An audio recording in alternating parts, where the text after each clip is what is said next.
I don't know how most people store their seeds, organize their seeds to stay on top of seed starting. Seed starting time is kind of hectic, at least for me. So let me show you how I organize my seeds to stay on top of things. I have four of these and they are labeled. Most of them are labeled, so I know exactly what's in it. I don't have to go searching for things. This is a photo and craft keeper. I bought it at Michael's. I think Amazon has it, but Michael's is cheaper.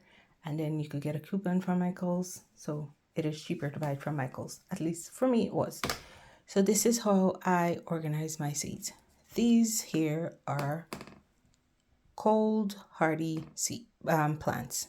They could either be planted in autumn or 6 weeks before your last frost, with the exception of stock. Stock needs to be, in my experience, stock needs to be planted about 4 weeks before your last frost. It can take frost, it cannot take a hard frost. They don't like going below 7 degrees. I've learned from experience. My first succession of stock will always die because I planted out earlier than I should and it dies. I do it every year hoping that it doesn't, but it does.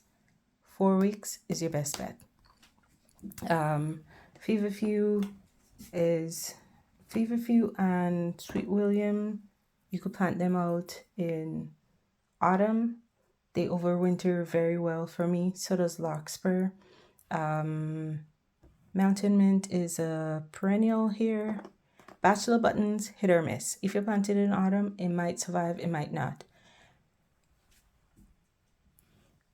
It does depend on how cold you are. So also my brassicas in here because they can take the cold. This is flowering kale, not eating kale. My eating kale is in this one. This is all my heat-loving plants, meaning they cannot take frost at all. Not even a little bit, they will die. So all of these have to go out after my last frost. I grow, these are my zinnias. I grow all the Binary Giants, all the colors. So I think 13 colors it comes in. I grow all of them. Queen Lime, I grow four of this out of the 6 colors. I don't grow the orange or the lime because Binary Giants have that color. So I don't need it. These are some zinnias that I tried last year and I don't like them. So I have a whole bunch of zinnias seeds that I don't know what to do with. I don't know what I'll do with them yet. What else do I have here? I have some plants that I am desperately trying to get Roselle or sorrel, if you're West Indian, to grow. I had a little bit of success with it last year and I think I figured it out. So hopefully this year it's better. So these are mainly flowers with the exception of, actually no, there's a flowering hibiscus. There's a hibiscus in here that I use for cut flowers in here too.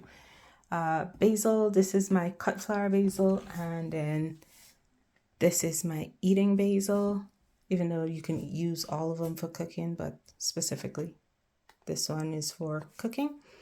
And this is all of my vegetables in here. I did not start a lot of tomatoes.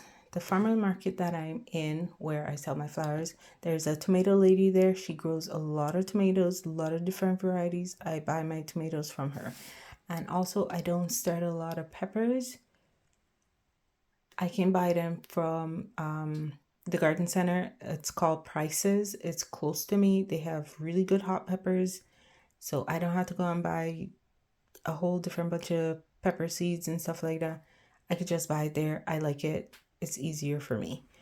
And the last tray was supposed to be perennials, but there is nothing in here because I don't have a lot of perennials that I start from seed. Feverfew, sort of a perennial for me. It's hit or miss. Sweet William, also hit or miss as a perennial. Yarrow, this is yarrow seeds. Yarrow work as a perennial for me, but I need to plant it every 3 years. So I bought seeds for this year and I will grow half of it now and plant it out in spring, and then I'll grow the other half and plant it out in autumn. So that's how that works for me. So I don't normally have any leftover seeds. So I don't need any of these for here. And I hope I mentioned that these two, which is Larkspur and Foxglove, stay in my fridge. So that's how I organize my seeds. I have some seeds, I don't know what I'm going to do with. I have one tray that I have no use for, but I own it already, so what am I going to do? Yeah, this is basically it. And there's a lot of Snapdragon seeds in here. This year I'm doing 2 full beds of Snapdragons. This is last year's seeds, so there isn't a lot of seeds in here, and these are this year's seeds, so they're not open yet. So by the time I plant them out, it'll be able to close. And this is how I organize my seeds. I hope it was somewhat helpful. So all of these can take the cold. None of these can take the cold. Heat, cold, vegetables. That's how I do it. Hope it was helpful to someone out there.